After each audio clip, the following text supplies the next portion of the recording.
To set up the safe folder in Galaxy S25 FE, first we're gonna start by opening settings on our device.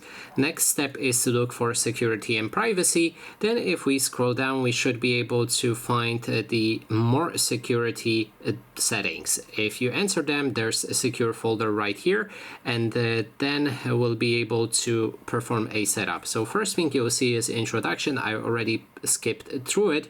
Then we can pick the security option for our secure folder, PIN, password, pattern. You can also use a fingerprint scanner to unlock it, and you can also allow lock reset with a Samsung account, and you can activate it. So I'm gonna go for the pattern right here, and then we can create a pattern which will allow us to unlock our secure folder.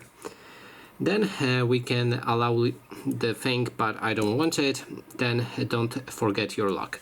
And next step is to allow background activity while it's locked, or close all apps while we lock our device. So you can choose whichever option you prefer. I'm gonna go for close all apps while locked.